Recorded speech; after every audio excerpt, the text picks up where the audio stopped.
Atos capítulo 2, versículo 1, diz assim: E cumprindo-se o dia de Pentecostes, estavam todos concordemente no mesmo lugar.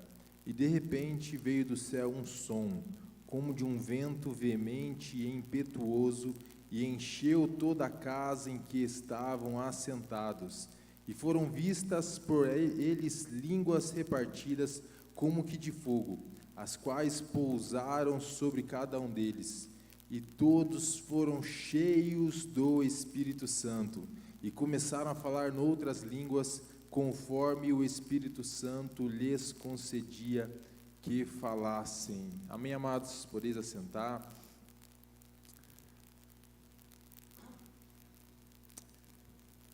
Hoje nós estamos iniciando a nossa nova série de mensagens, Nossas Raízes. Nós já tivemos um culto temático com esse tema, faz bom tempo, um culto no domingo e foi bênção. E amados, Deus colocou, a gente estava pensando, conversando com o Danilo, cadê o Danilo ali no fundo, e a gente estava com algumas ideias ali para as próximas séries de mensagens, e eu me lembro num PG ali do Strong ali, a galera estava louvando a Deus ali, e Deus falou ao meu coração sobre essa temática, e acabou o PG ali, e eu pensei assim, às vezes é algo do meu coração apenas, né? E acabou o PG ali, o Caleb veio falar comigo ali, falou assim, cara, se a gente fizesse algo assim, eu falei assim, meu Deus, é uma confirmação. Eu falei, o Caleb, e veio essa ideia, e nós iremos trabalhar sobre esse tema nos nossos próximos 7 cultos. Nós ainda estamos formatando, né, Danilo, aí, como vai ser a sequência aí das mensagens, dos temas. Mas, amados, esse texto que nós lemos aqui hoje, nesse momento, Atos capítulo 2, versículo 1 ao 4, ele diz a respeito do dia de Pentecostes, quando o Espírito Santo de Deus desceu sobre os apóstolos, aqueles que estavam com eles, e eles foram cheios do Espírito Santo. Nós vamos voltar, quero voltar um pouco a alguns versículos desse texto aqui que nós lemos, e só relembrar alguns fatos importantes no decorrer dessa história, que é de suma importância para nós entendermos esse contexto, o que estava acontecendo, o que aconteceu aqui nesse capítulo. Nós nos lembramos que Jesus, ele morreu, ressuscitou no domingo de Páscoa, e Jesus, ele ressuscita e ele passa 40 dias da sua vida, dando instruções aos apóstolos, a todos. Durante esses 40 dias a gente vê vários episódios citados no final dos evangelhos, e após o final desses 40 dias, Jesus ele dá a orientação, que é relatado também em Atos capítulo 1, nos versículos 4 e 5, Jesus ele diz assim, estando com eles, determinou-lhes que não se ausentassem de Jerusalém, mas que esperassem a promessa do Pai, que disse ele, de mim ouvistes, porque na verdade João batizou com água, mas vós sereis batizados com o Espírito Santo, não muito depois desses dias. Jesus ele já prediz o que iria acontecer com aqueles apóstolos. Ele diz para eles ficarem em Jerusalém e que dentro de alguns dias o Espírito Santo de Deus iria descer sobre eles. Nós vemos também no versículo 8 do capítulo 1, onde diz, que é o texto base do nosso tema desse ano, até os confins da terra, diz assim, mas recebereis a virtude do Espírito Santo que há de vir sobre vós, e ser-me-eis testemunhas, tanto em Jerusalém, como em toda a Judéia e Samaria, e até aos confins da terra. Recebereis a virtude do Espírito Santo que há de vir sobre vós. E, amados, passado 10 dias da ascensão de Jesus, quando Jesus é elevado, nós temos o dia de Pentecostes, e só para situar o que quer dizer o dia de Pentecostes, hoje nós somos Pentecostes, né?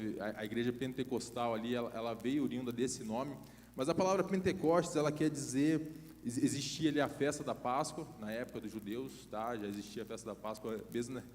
Antes de Jesus morrer e ressuscitar, havia, como existe, na verdade, um outro significado para os judeus, que é o momento do êxodo, onde o povo de Israel, eles celebram, né, quando eles foram libertos ali do Egito, e nós vemos ali, 50 dias depois, é comemorado o dia de Pentecostes, que é uma festa ali, até a palavra Pentecostes, ela quer dizer 50º em grego. Então, 50 dias depois da Páscoa ali é comemorado o dia de Pentecostes, que é uma festa ali em comemoração à colheita, enfim, é uma festa judaica ali. E nesse dia ali, passado 40 dias da Páscoa, que Jesus havia ressuscitado, Jesus ele é levado e passam mais 10 dias onde Jesus ele dá essa orientação: fiquem em Jerusalém e lá vocês receberão o meu Espírito Santo. E passados esses 10 dias, no dia de Pentecostes, já entrando no capítulo 2 ali do livro de Atos, o Espírito Santo, Deus derrama o seu Espírito Santo sobre aqueles discípulos, sobre os apóstolos e aqueles que estavam juntamente com eles. E nós vemos aqui que um texto que nós lemos, né? E de repente veio do céu um som como de um vento veemente, impetuoso, encheu toda a casa em que estavam assentados. E foram vistas com eles línguas repartidas como que de fogo, as quais pousaram sobre cada um deles, e todos foram cheios do Espírito Santo, e começaram a falar noutras línguas, conforme o Espírito Santo lhes concedia que falassem. E esse foi o ato, aquela promessa que havia sido feita por Jesus, que havia sido feita pelo próprio Deus, de que eles seriam cheios do Espírito Santo. Amados, na sequência do capítulo 2 aqui, só para a gente abranger um pouco mais, após esse episódio, né, aqueles galileus, judeus lá, eles começam a falar em outras línguas, e vários judeus de outras nações, nós sabíamos que, né, os judeus de outras nações participavam, eles vinham participar da festa de Pentecostes, ali também como na festa da Páscoa, e eles estavam ali, e eles falavam outras línguas, eles percebem, eles se dão conta que aqueles galileus, eles falavam, né, Galileu era um povo bem, como eu posso dizer a palavra, era um povo tipo assim, inferior ali, né, que era um pouco desprezado, na verdade, né, dentro de judeus ali, era um povo que era, sim, acreditava-se, né, ter pouca cultura, enfim, e aquilo impressiona os judeus, porque eles falavam em outras línguas. Vamos supor aqui um exemplo simples, né, não sei se existia na época, acredito que não, mas tá lá, o pessoal veio lá dos Estados Unidos e ouve lá aqueles galileus lá falando inglês, outros vindo da Espanha, ouvindo falar espanhol, mas como assim, eles não têm estudo nenhum, não têm nenhuma cultura, nada, eles estão falando a minha língua, e aquilo surpreende, e é maravilhoso que aquilo que eles falavam era a respeito das maravilhas de Deus. No versículo, eu não anotei o versículo aqui, mas aqui no versículo, aqui ó, pois como ouvimos cada um, versículo 8, na própria língua em que somos nascidos, pardos, daqui no final, no versículo 11, e cretenses e árabes, todos os temos ouvidos em nossas próprias línguas falar das grandezas de Deus. E a grandeza de Deus, o nome de Deus, as maravilhas de Deus são anunciadas. E aquilo gera uma maravilha, né, diante daqueles judeus, e ao mesmo tempo existe um certo desdém de outros judeus, né, dizendo, de outras pessoas que estavam ali na região, e dizendo, poxa, eles estão bêbados, né? E Pedro, na autoridade do nome de Jesus, né, aquela ousadia, ele se levanta e ele começa a pregar para aquela multidão que estava ali. E ele começa a dizer, como podem eles estar bêbados, né? Agora ainda é cedo, não tem como eles estarem bêbados. E é tão maravilhoso, né, ver como Deus usou a vida de Pedro naquele momento, em que ele começa a pregar e ele começa a falar assim, isso que está acontecendo, o profeta Joel anunciou. E aqui no versículo, ele faz um paralelo ali com o capítulo 2, versículo 28 ao 31 do livro de Joel, onde diz assim, do profeta Joel, e há de ser que depois derramarei o meu espírito sobre toda a carne, e vossos filhos e vossas filhas profetizarão, os vossos velhos terão sonhos, os vossos jovens terão visões, e também sobre os servos e sobre as servas naqueles dias derramarei o meu espírito, e mostrarei prodígios no céu e na terra, sangue e fogo e colunas de fumaça. O sol se converterá em trevas e a lua em sangue, antes que venha o grande e terrível dia do Senhor. Esse texto está escrito aqui no livro de Joel, do profeta Joel, no capítulo 2, versículo 28 a 31, mas Pedro ele prediz da mesma forma, da mesma maneira, a gente vê a autoridade de Pedro ao anunciar as Escrituras, pregar as Escrituras, e logo após ele começa a falar de Jesus para aqueles judeus, para aquele povo. E houve Jesus, um homem que veio até nós, filho de Deus, tal, e vocês crucificaram ele, mas esse homem ressuscitou. E aquele povo, né, os judeus, eles começam a ficar maravilhados com as palavras que Pedro lhe diz, até no Pedro ele prega o evangelho nos versículos aqui, capítulo 2, versículo 36 ao 38. Saiba, pois, que com certeza toda a casa de Israel, que esse Jesus, a quem vós crucificastes, Deus o fez Senhor e Cristo. E ouvindo eles isto, compungiram-se em seu coração e perguntaram a Pedro e aos demais apóstolos: que faremos, homens, irmãos? E disse-lhes Pedro: arrependei-vos, a cada um de vós seja batizado em nome de Jesus Cristo, para perdão dos pecados, e recebereis o dom do Espírito Santo. E é maravilhoso que Pedro ele faz a mesma pregação, né, que João Batista fazia, Jesus fazia. Ele diz assim: arrependei-vos, cada um de vós. A pregação de João Batista era clara, né? Arrependei-vos, raça de víboras, arrependei-vos, pois é chegado o reino dos céus. Jesus ele fazia a mesma pregação para aquela multidão: arrependei-vos, pois é chegado o reino dos céus. Jesus ele nos chama para o arrependimento, e essa é a pregação de Pedro para aquela multidão, essa é a pregação de Pedro para cada um de nós. Jesus ele nos chama para o arrependimento. E após isso, aquelas almas eles se convertem, no versículo 41, de sorte que foram batizados os que de bom grado receberam a sua palavra, e naquele dia agregaram-se quase 3.000 almas. Gente, que maravilhoso, né? Um galileu, sem nenhuma estrutura, Pedro, que andou com Jesus, e um dia, com muita ousadia e autoridade, ele prega para uma multidão e 3.000 almas se convertem ao Senhor. E, gente, é maravilhoso o que o Espírito Santo de Deus faz com as pessoas, né? Quando as pessoas se entregam, quando as pessoas se colocam à disposição para serem usadas por Deus. A gente vê aqui essa ousadia de Pedro aqui em relação àquela multidão, aqueles judeus lá, em pregar o evangelho para aquelas pessoas. E esse é o objetivo, né, do batismo com o Espírito Santo, de nós sermos cheios do Espírito Santo, nós termos ousadia, de nós termos coragem de falar, né, de pregar, de anunciar o evangelho. E, amados, o que é mais interessante, finalizando aqui o capítulo 2, nós vemos aqui a igreja primitiva, que ela se inicia a partir daí, nos versículos 42 ao 47, diz assim: e perseveravam na doutrina dos apóstolos e na comunhão, e no partir do pão e nas orações, e em toda a alma havia temor, e muitas maravilhas e sinais se faziam pelos apóstolos. E todos os que criam estavam juntos e tinham tudo em comum, e vendiam suas propriedades e bens, e repartiam com todos, segundo cada um havia de mister.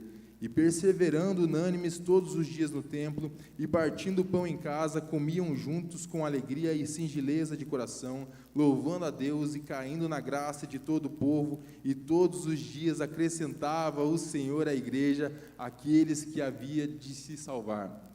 Amados, esse texto aqui, nós já tivemos um congresso com esse tema, contágio, se não me engano, e fala aqui a respeito do início da igreja primitiva. A gente vê como era maravilhoso, né, o início ali da igreja primitiva. Claro que nem sempre foi assim.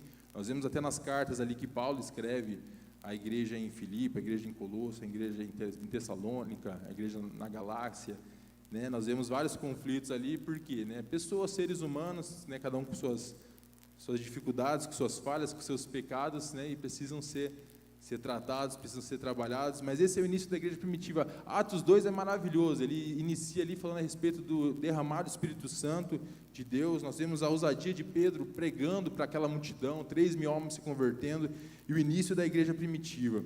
E quando nós voltamos ali, finalizando aqui, no versículo 39, a palavra nos diz assim: porque a promessa vos diz respeito a vós, a vossos filhos e a todos os que estão longe, e tantos quantos Deus nosso Senhor chamar.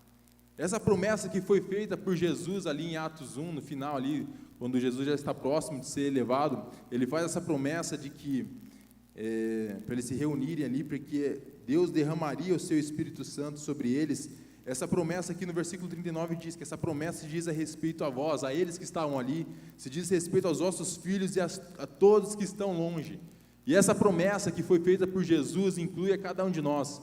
Esse evento não foi um evento específico apenas do dia de Pentecostes, ali no início da igreja primitiva, como talvez muitos acreditam, né, que o derramado do Espírito Santo foi somente naquele dia, naquele momento. Mas existe uma promessa que é feita por Jesus, e é relatada ali no versículo 39 do capítulo 2, que diz que essa promessa vos diz respeito a cada um de nós.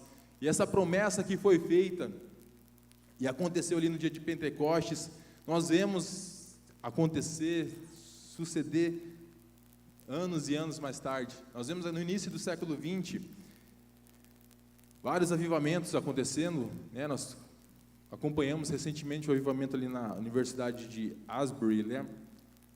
Teve nesse ano, já teve também na década de 70 ali, onde um grupo ali de universitários, após o culto ali matinal que eles tinham, ali na universidade ali da igreja metodista, e eles se reúnem aí, eles começam a clamar, pequenos jovens e outros jovens começam a participar, e Deus derrama seu Espírito Santo sobre eles, e é tão maravilhoso que é algo tão simples, o agir de Deus é algo tão simples, e a gente vê lá jovens tocando piano e violão, cantando desafinado ali, mas o derramado Espírito Santo sobre aquela faculdade dura-se dias e dias.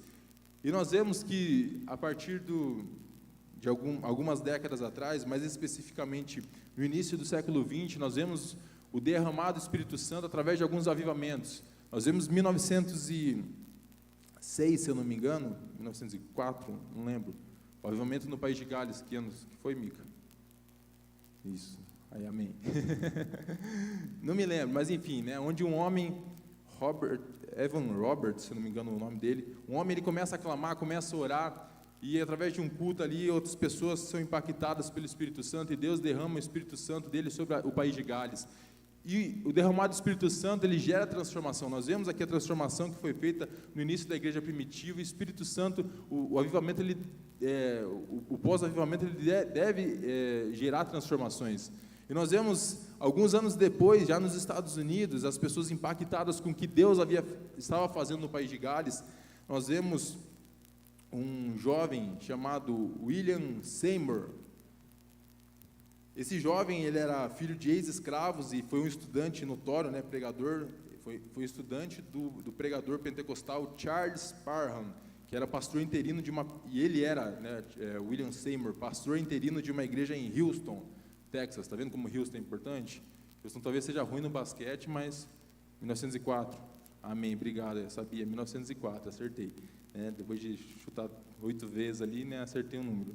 Né, e o William Seymour, ele era pastor em uma igreja ali em Houston, Texas, e o seu professor Charles Parham, ele começa a falar a respeito do batismo no Espírito Santo. E o William Seymour, ele ouve aquelas palavras, ele fica impactado com aquilo que Deus poderia fazer sobre a nação, poderia fazer através do batismo do Espírito Santo, através de ser cheio do Espírito Santo. Em uma reunião onde ele estava na sua cidade, ali em Houston, Texas, chega uma mulher que havia recebido o batismo com o Espírito Santo, e ela começa a falar a respeito do batismo com o Espírito Santo, e algumas pessoas são batizadas com o Espírito Santo ali. E o William Seymour, ele sai do Texas, de Houston, Texas, ele vai até Los Angeles, ele começa a pregar a respeito do batismo no Espírito Santo, na igreja batista. E quando ele chega lá, ele acaba sendo exortado, né? Ele acabam entendendo ele como um herege, até porque ele não era batizado com o Espírito Santo, e fecha as portas para ele naquela igreja batista onde ele estava pregando, e ele se acomoda ali na casa de uma família, se não me engano o nome da família Asbury, se não me engano. Ele faz reuniões de oração lá, onde, juntamente com aquela família, e pessoas são batizadas no Espírito Santo, ele não, uma mulher que futuramente se tornou sua esposa, é batizada com o Espírito Santo, e é tão maravilhoso o agir do Espírito Santo, que aquela mulher, ele não sabia tocar piano, ela se senta na frente de um piano e começa a tocar, começa a cantar, e nunca havia feito aula de piano, e o Espírito Santo, né, eu vi um testemunho recente também, de algo que aconteceu mais ou menos assim. E após alguns dias, o William Seymour, ele é batizado no Espírito Santo, e aquela casa, ela se torna pequena, né? Aquela casa estava se impactando, aquelas reuniões de oração, e já não cabia mais gente ali, estava já mexendo com as estruturas daquela casa, e eles se mudam, eles acham um local, um terreno não, era um predinho, localizado na rua Azusa. E aquele local lá que era abandonado, eles se reformam, eles arrumam ali as coisas, e eles iniciam ali reuniões de orações, e aquilo impacta a cidade de Los Angeles. Várias pessoas começam a congregar ali, e enfim, ali ocorre o avivamento da Rua Azusa, que durou anos e anos e anos, e a partir daquele avivamento, nós vemos William Durham, que foi batizado no Espírito Santo, ali naquelas reuniões na Rua Azusa. Ele sai de lá e ele inicia uma escola na sua cidade, em Chicago, e dos seus alunos ali, haviam 2 alunos que foram Enibel, que iniciou a Igreja da Assembleia de Deus nos Estados Unidos, e um outro aluno era Daniel Berg, fundador da Igreja Assembleia de Deus. E Daniel Berg, juntamente com Gunnar Wingren, eles vêm para o Brasil, através de uma direção de Deus, eles vêm até Belém no ano de 1910, e eles vão para Batista, a pregação deles é rejeitada, e eles iniciam em 1911 uma igreja chamada Missão de Fé Apostólica, no dia 18 de junho de 1911, data da criação da Igreja Assembleia de Deus. Futuramente, eles adotam esse nome de Igreja Evangélica Assembleia de Deus. Mas o que eu quero dizer, amados, que o que aconteceu ali no dia de Pentecostes, há 2000 anos atrás, nós vemos que 19 séculos depois, vem acontecer no país de Gales, vem acontecer, não tanto no país de Gales, mas ali nos Estados Unidos, em Los Angeles, na Rua Azusa ali, foi o início ali de vários movimentos que já aconteciam, mas o derramado do Espírito Santo sobre aquelas pessoas. Obrigado.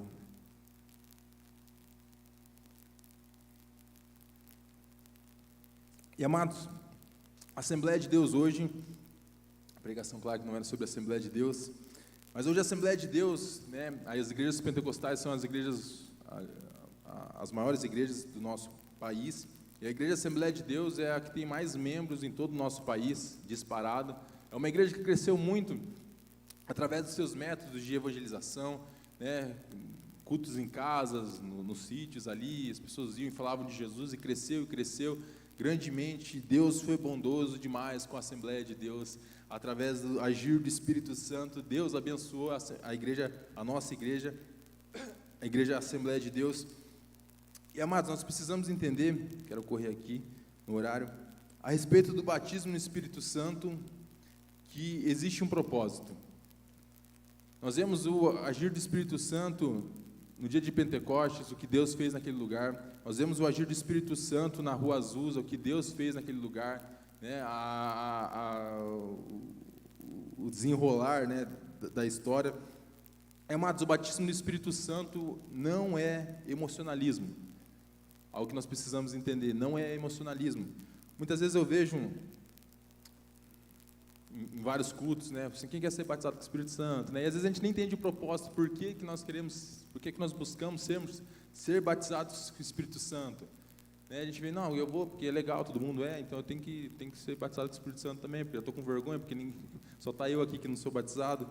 Enfim, e nós vemos que existe um propósito para isso. Nós vemos Pedro, na sua ousadia, na sua autoridade, sendo revestido do poder para pregar para as nações. Nós vemos aquelas pessoas que foram batizadas no Espírito Santo, falando para outras pessoas das maravilhas de Deus. E amados, o propósito é sermos cheios do Espírito Santo, é sermos revestidos por Ele. Atos capítulo 4, versículo 29 ao 31 diz assim: agora, pois, ó Senhor, olha para as suas ameaças e concede aos teus servos que falem com toda a ousadia a tua palavra. Esse é o propósito, nós temos ousadia em anunciar o Evangelho.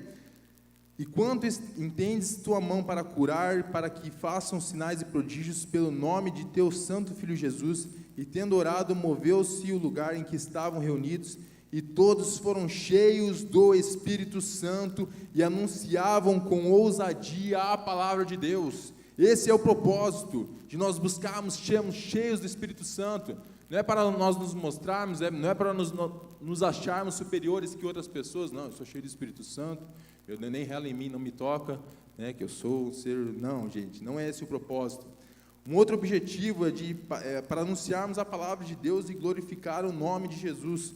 Nós vemos aqui em Atos capítulo 2, versículo 8 ao 11, diz assim: como, pois, os ouvimos cada um na nossa própria língua em que somos nascidos, partos e medos, elamitas e os que habitavam na Mesopotâmia, Judeia, Capodácia, Ponto e Ásia, Frícia, enfim, resumindo aqui todos os nomes, forasteiros romanos, tanto judeus como cretenses, árabes, todos nós temos ouvidos em nossas próprias línguas falar das grandezas de Deus. Esse é o propósito, de nós anunciarmos a palavra de Deus e glorificar o nome de Jesus.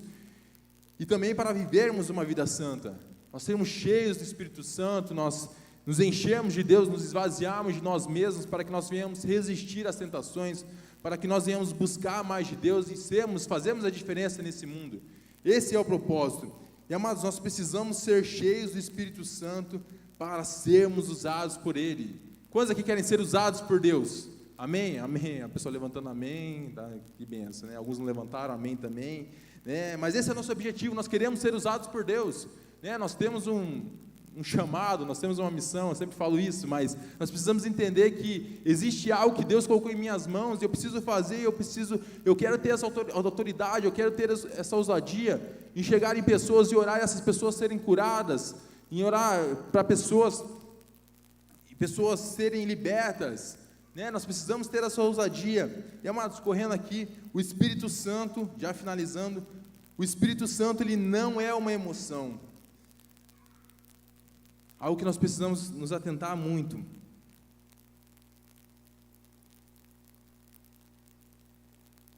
Amados, eu sou formado em publicidade, comunicação social. Comunicação social, ela atinge a publicidade, jornalismo e relações públicas.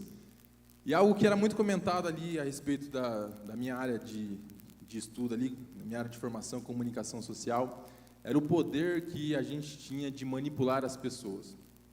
Tanto a publicidade como o jornalismo, relações públicas, não sei, né, mas ali os alunos que estudavam comigo eram nessas áreas. A publicidade, ela tem o poder de manipular o que você vai comprar amanhã. Eu posso decidir lançar um sapato ali e fazer que, meu Deus, esse é o sapato do ano, eu preciso desse sapato. Às vezes, né, meu Deus, olha só, uma pedra, eu preciso dessa pedra, né, coisas bobas ali que a gente, né, acaba manipulando as pessoas a comprar. O jornalismo, ele tem o poder de manipular as pessoas a entender, tipo assim, a saber o que você vai saber, a informação que vai chegar até você ou não. Eu posso, né, os jornalistas, eles podem mostrar aquilo que eles querem, podem ocultar aquilo que eles não querem que as pessoas saibam. E esse é o poder, né, da comunicação social. E a publicidade, o jornalismo, né, ela tem o poder de manipular as pessoas, e muitas vezes são utilizadas como técnicas na igreja. Esse que é o grande perigo. Até meu TCC eu ia falar sobre isso, mas eu pensei assim, gente, eu sou um cristão, estou no meio ali com vários ateus, eu vou dar arma ali para o pessoal ali, né? E a gente vê, amados, em pregações, em louvor ali, né? E eu mesmo nas oficinas que eu fazia na faculdade ali, a respeito da música, o poder da música, que é maravilhoso, né? Como ela tem o poder de emocionar as pessoas. Às vezes você está aqui, põe um tecladinho ali, as notas que você coloca ali, você consegue deixar a pessoa ou para cima ou para baixo, com vontade de se jogar da galeria ou não, enfim. Esse é o poder da música. E muitas vezes a gente vê pregadores ali, coloca aí a música lá, eles começam a pregar ali, e assim, meu Deus, naquele momento de tensão ali, né, a gente vê aquela música lá do tubarão lá, pensa, meu Deus, o que eu vou fazer, né? Você começa a entrar em aflito, em desespero já. E esse é o poder, né, que existe através da comunicação. E, amados, nós precisamos entender que o Espírito Santo, ele não é uma emoção. Sabe, às vezes a gente ouve músicas e batidas ali, né? Eu até sei, eu me lembro uma vez que eu vi um vídeo que contava a história de um japonês que era rico já, ele montou uma empresa, e a empresa ali, enfim, né, tinha tudo para dar certo e deu certo. Eles fizeram um vídeo ali contando a história daquele japonês, assim, a história não era nem um pouco emocionante, mas a música era muito impactante, a música chamava assim, e acabou o vídeo ali, as pessoas ali chorando, assim, nossa, que história. Eu falei assim, não tem nada na história de legal, o cara era rico, montou uma empresa, deu certo, porque já tinha tudo para dar certo. Enfim, mas aquela música que ficou ali de fundo tocando ali, emocionou as pessoas. E, amados, muitas vezes acontece isso na igreja, nós temos músicas, louvores ali, e a gente vem e se quebranta e tal, né, na pura emoção, e sai da igreja, às vezes, tipo assim, poxa, mas cadê aquela espiritualidade que existia, né, aquele quebrantar, aquele choro ali, né, porque era emoção, né, as pessoas saem daqui, vão me derramar, tal, né, sai daqui da igreja, e, enfim, fica tudo para trás, porque eram emoções. O Espírito Santo não é emoção. Mas já finalizando, eu me lembro uma vez, ontem, eu estava orando pela manhã, e eu orava, e Deus me lembrou de uma história, há muitos anos atrás, de um casal, um colega meu, e uma vez ele contando para mim, relatando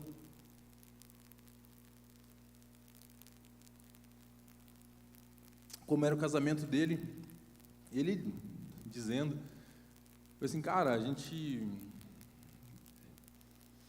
quando a gente, né, quer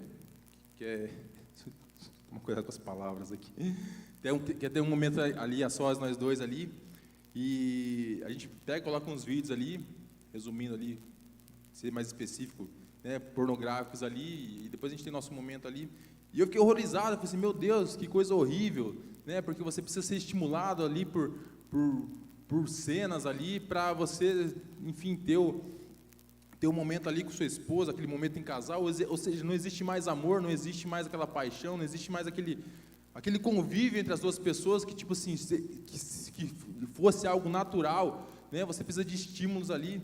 Enfim, resumindo essa história ali, né, passando algum tempo, a esposa dele, aqueles estímulos ali com pornografia já não foram suficientes, ela começou a trair ele, depois eles se separaram, largaram ali, né, se divorciaram. A gente vê, tipo assim, pequenos atos ali, as consequências que geram por bobeiras ali. E ontem, quando eu orava pela manhã, Deus, o Espírito Santo me lembrou dessa história, e eu fiquei sem entender, que eu pensei, poxa, no meio da oração, né, vem essa história, vem essa lembrança, e o Espírito Santo falou algo bem claro ao meu coração, e eu sem entender, assim, que Deus queria dizer com essa história, que o Espírito Santo queria dizer com essa história. Ele dizia, vocês fazem a mesma coisa comigo. Eu, como assim, Deus? Como assim? Vocês fazem a mesma coisa comigo. Eu estou aqui presente, eu estou aqui à disposição, eu quero ter um relacionamento com vocês, mas vocês usam de coisas, de artifícios para gerar estímulos, para vocês se sentirem na minha presença, para vocês terem um momento agradável na minha presença. Mas eu quero dizer, vocês não precisam disso, eu sou suficiente. E eu ficava sem entender, eu falei assim, mas o quê? E às vezes a gente busca, a gente vê, assim, não, tem que ser desse jeito, tem que ser, né? Hoje nós estamos aqui, eu deixei a luz acesa aqui, mas nós vivemos aí de alguns meses, anos de debates, né? Como que precisa estar o culto, qual tem que ser os louvores, né? Se é o worship, se tem que ser os hinos da harpa, né? Se a luz tem que ser apagada, tem que estar acesa, como que o Espírito Santo vai se sentir confortável para agir no nosso meio? E o Espírito Santo, ele falou, não preciso de nada disso. Eu não preciso de nada disso, minha presença é suficiente. Eu ajo no meio da luz apagada, no meio da luz clara, no meio dos hinos da harpa, do worship, qualquer lugar, eu ajo. Nós vivemos ali na Universidade de Asbury, gente, era algo tão, assim, como pode? Não tinha nenhum cantor famoso, não tinha bandas midiáticas, não tinha luz piscando, mas a presença de Deus foi real naquele lugar. E nós precisamos entender isso. Muitas vezes nós partimos desses extremos, né? Até eu dizia uma vez para uma pessoa, a pessoa veio criticar, falou assim, cara, não concordo, tal, né, parede preta, tal. Eu falei assim, cara, mas a gente precisa entender que as paredes pretas não vai levar ninguém para o inferno. Cara, é estética, mas também não vai levar ninguém para o céu, que é estética. Mas, amados, nós precisamos buscar menos estética e mais a presença de Deus. A presença de Deus é suficiente. Precisamos entender que o agir é do Espírito Santo. E Jesus é suficiente. Jesus é suficiente. Nós não precisamos, em qualquer lugar onde Deus quer agir, Ele age. E nós precisamos buscar mais a presença de Deus. Nós ouvimos aqui nas ministrações o pastor Lucas aqui no Upgrade, ele dizendo, assim, cara, busca o Espírito Santo, busca a direção do Espírito Santo. A gente vê as coisas, acha legal, assim, cara, isso é legal. Nossa, isso a gente vai colocar aqui na igreja, vai bombar, né, Micael? Nossa, isso daqui vai ser show, tal. A gente vê as coisas ali, e gente, é tão claro, busque minha presença. A gente não precisa de artifício, a gente não precisa de emoção, a gente não precisa de nada para incentivar. Não, agora vai dar certo, agora Deus vai descer aqui, vai habitar aqui, a gente não vai sair daqui nunca mais. Não, amados. Peço para vocês ficarem em pé, quero chamar aqui o pessoal do louvor que vai estar conduzindo. E, amados, já encerrando, essa palavra foi um pouco curta hoje, mas eu quero fazer um momento com vocês.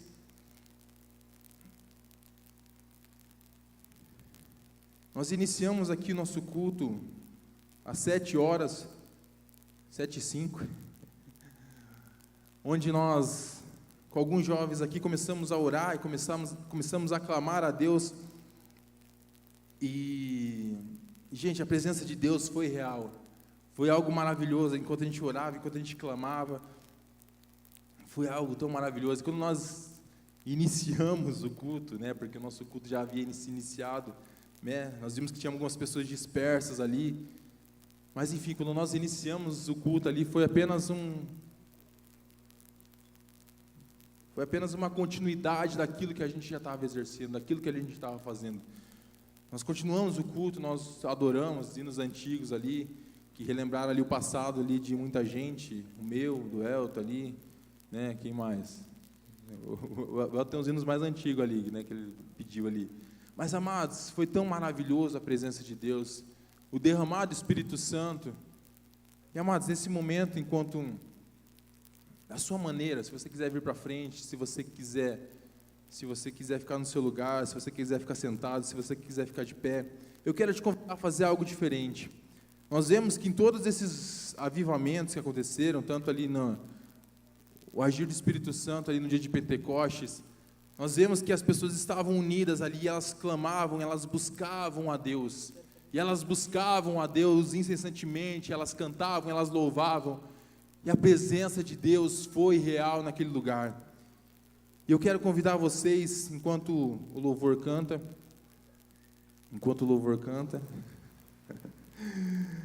a buscarem a Deus, sabe, nós ficaremos aqui alguns minutos, uns 5, 10, talvez alguns dias aqui, se o Espírito Santo conduzir a gente não conseguir mais parar, mas, amados, que a gente venha buscar realmente a presença de Deus.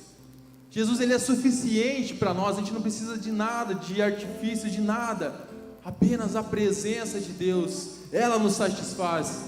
Nós temos aqui a Radassa, aqui ontem ela estava contando um testemunho no nosso culto dos adolescentes, e ela falando a respeito, a gente ficou maravilhado, lindo testemunho, Radassa. Ela falando assim, gente, que gostoso, que alegria que eu sinto em ler a palavra de Deus, em buscar ter meu devocional, na presença de Deus ali, como é real, como isso é maravilhoso. E, amados, que nós venhamos buscar isso, sabe, se você talvez nesses últimos dias, nessas últimas semanas, sabe, não tem sido legal para você, você não tem sentido a presença de Deus, você não tem conseguido buscar a Deus, eu te convido a fazer isso de forma simples, mas que nós entendemos que nós estamos aqui 2, 3, vários reunidos, e nós cremos que a presença de Deus está aqui nesse lugar, amém? E nós queremos aqui que Deus derrame, não sei o que vai acontecer aqui, pode ser que não aconteça nada, mas nós iremos clamar para que o Espírito Santo se mova aqui em nosso lugar, em nosso meio, e que o Senhor haja, que nós venhamos sair daqui não da mesma maneira, mas que nós venhamos sair daqui diferentes,